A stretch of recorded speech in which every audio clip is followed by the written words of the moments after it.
Your frequently asked Yorkshire 3 Peaks questions answered in quick time. Hello everyone and welcome back to the channel. In this video I'm going to be covering a load of frequently asked questions that I get as a UK mountain leader when guiding on the Yorkshire 3 Peaks Challenge. Now that the hiking season for UK summer challenges is pretty much over for 2025, this is the perfect time for me to address these questions for anyone looking to book a challenge in 2026 when the season starts again.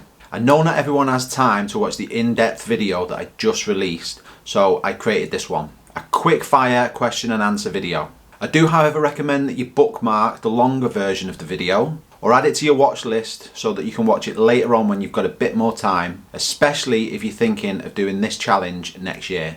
I'll leave a link somewhere at the top where I go in depth on each and every question, giving some real tips and advice on what to expect before, during and after the challenge. So I'll jump into it and get started, but just to add, if I don't end up covering a question that you have in this video about the Yorkshire 3 Peaks Challenge, then drop it below in the comments and I'll answer it there. Right, here we go, on with the questions. Right, remember this is quick time and I'm just going to give quick answers.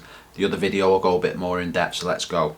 Is the Yorkshire 3 Peaks Challenge and National 3 Peaks the same one? No. National 3 Peaks is the highest in the UK. Yorkshire 3 Peaks is the highest 3 in Yorkshire. Where's the best place to stay if I'm coming up the night before the challenge? Yeah, plenty of places to stay. You'll find hostels, pubs, B&Bs, Airbnbs, bunk houses, just to name a few. All places you can stay, including camping. What do I need to pack? Do I really need waterproofs? It's meant to be sunny. Yes, absolutely, always bring waterproofs on the Yorkshire 3 Peaks, despite it being sunny. I have been told I need boots. Why can't I wear trail running shoes instead? I always wear them. Long and short of it is, if you're doing it with a company, they'll probably require you wear boots, but yes, it can be done in trail running shoes. Any best practices for the day before the event? Want to make sure I'm prepared for it. Okay, sleep well, eat well, hydrate well, and you'll be set up to go. Are there any toilets? Yes, there's toilets at the start at Horton in Ribblesdale, there's toilets at Philpin Farm, and there's also a Wildwee if you need one. Where's the best place to start from? Do people start in different places or do you have to start at a specific place?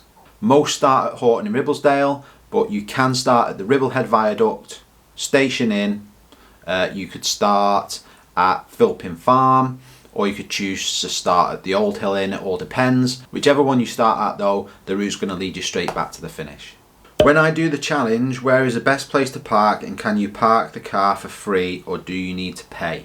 There is free places to park in certain lay-bys and on the road, and you do need to pay in the car parks, in the National Trust car park and on the Farmers Field if you're starting in Horton and Ribblesdale.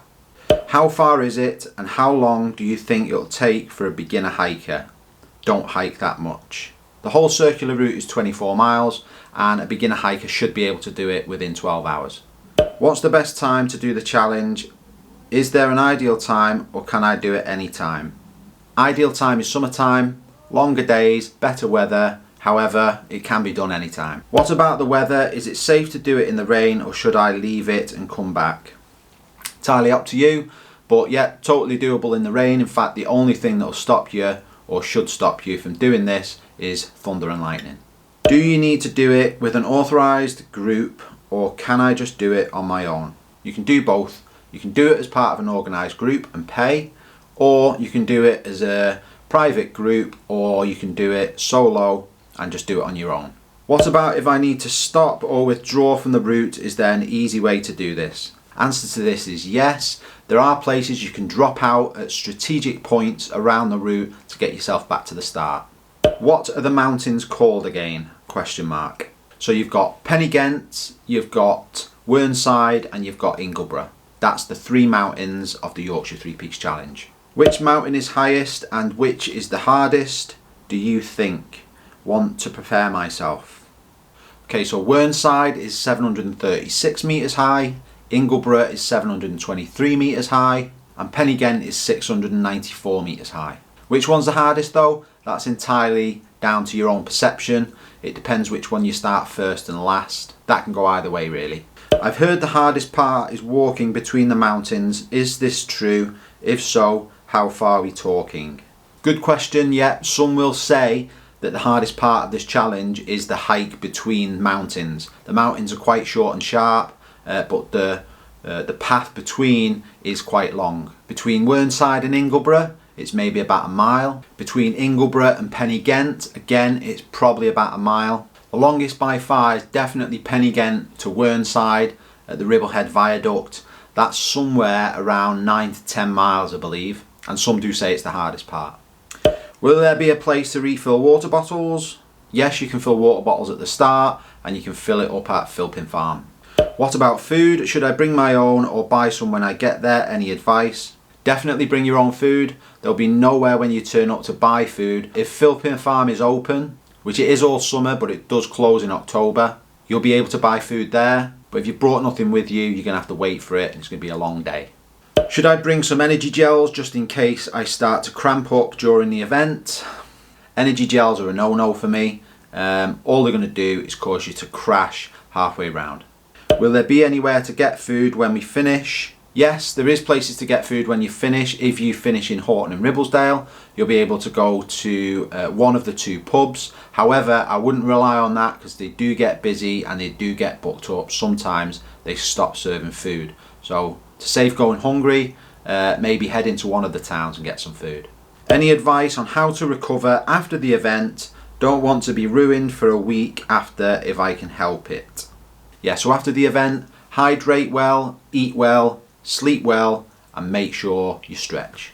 Okay, so there we have it. Simple answers to a lot of the frequently asked questions that I get asked as a UK mountain leader on the Yorkshire 3 Peaks Challenge. Remember, if a question wasn't covered in this video, leave a comment with the question and I'll answer it there. And don't forget to also watch the longer in-depth version of this video if you want real tips and advice on what to expect before, during and after the challenge. I'll go into a lot more detail and break each and every one of these questions down to give you the best chance of completing this challenge successfully. So I hope that helped answer some of the questions that you had. If you know someone that's completing this challenge in the future, then share this with them to give them a bit of a heads up and help them prepare beforehand. The best way to stay updated on future videos is to hit subscribe. Leave any more questions you've got in the comments. I'll get back to every single one of you. And until next time, I'll see you soon.